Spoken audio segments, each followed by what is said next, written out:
Hello everyone, I'm Ryan W. Kinney, but most of you may know me as Brother Ghoulish. Today we'll be reading an excerpt from my book, There's Something Wrong in Morrington County. This horror short story collection, across 12 different stories, focuses on the haunted suburbs of Morrington County, where you may find zombies, ghouls, and so many other things. So if you're ready to jump in with me, I'll read you an excerpt from one of my stories. Oh, and how can I forget to mention, it's unapologetically queer and black. Today's excerpt will be from my story, Gnats.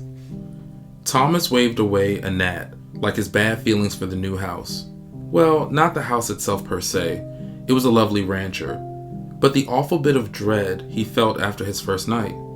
The dread would have served Thomas well, if writer's block wasn't holding him hostage. He'd pulled almost all his hair out in 3 years while struggling to capture ephemera, and left only a bald head to palm. The house is just settling, Courtney reassured him on their first night in the house, sounding more like a Goosebumps parent and less like his husband. But Thomas feared that the settling was too loud. Would it settle a little too much and collapse into the ground? He wondered. With a laugh, he dismissed the absurdity of the Carrie-like ending for them. Some might see the auburn coloring of Courtney's dense curls and creamy, freckled complexion as Creole, but don't ever call him that. He hates it. It doesn't help that he's of black and French descent, and his family comes from New Orleans. Thomas is a little darker, minus the freckles. The 2-year married couple's home was in Monroe, a small town in Morrington County. To understand why the houses are dirt cheap there, one must first envision the state of Maryland as the human body. If it were, Morrington County would be the appendix. Many see it as this useless bit of flesh that's only good for being cut out. But its purpose comes into question when you're doubled over with appendicitis. Bile flows everywhere. Is the appendix a catch-all for the fatal kind? If one dug a little deeper, they'd also see that the appendix continues to evolve. It must be doing something for the greater good, even if we don't know what. That's Morrington County. Too bad they didn't believe the rumors. On one of those first nights, Thomas took up office at the granite-topped kitchen island he loved during initial home walkthroughs.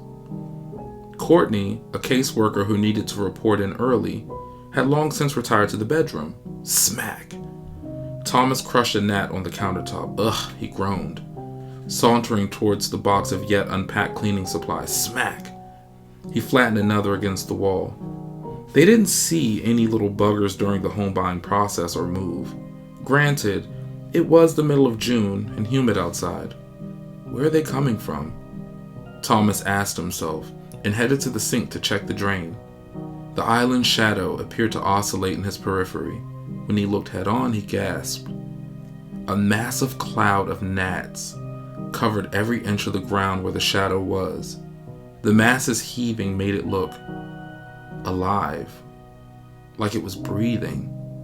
Thomas ran into the hall, too afraid to explore what they could be feeding on. The nonsensicalness of it and his jitters became a toxic cocktail in his gut.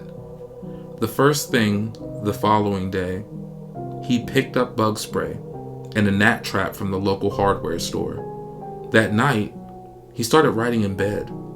Courtney's snoring wasn't the easiest to tune out, but better than the gnats.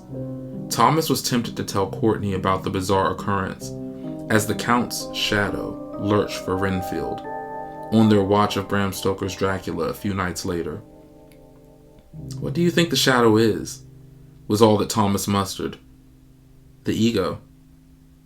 We see Dracula's ego projected as a shadow, but all of ours are these little evil entities telling us to tear our claws into someone, one way or another.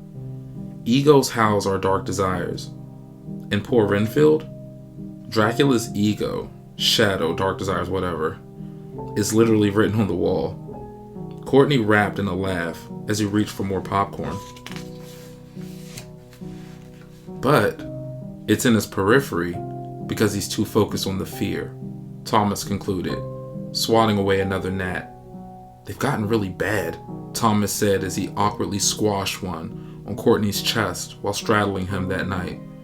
The mood shifted as Thomas slowed over to the side. "How's the writing going?" Courtney asked. "Is your job hiring?" Thomas playfully returned. "Depends. How bad do you want this job?" Courtney smiled, still very much eager to make love to his husband. The gnats followed Thomas into his post-coital dreams, swarming the dank, windowless room he found himself in. As he followed the space into a bend, their packing tightened. It was as if the walls were made of wretched insects. One turn led into another, in a never-ending labyrinth until he saw her. As if waiting for Thomas, a spindly girl watched from a distance he dared not close. A deep upset contorted her otherwise sweet face into the tragic mask of melpomene.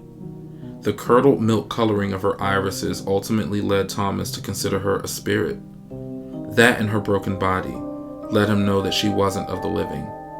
Under her tattered pink tee, her torso was crooked, like an upbent paperclip.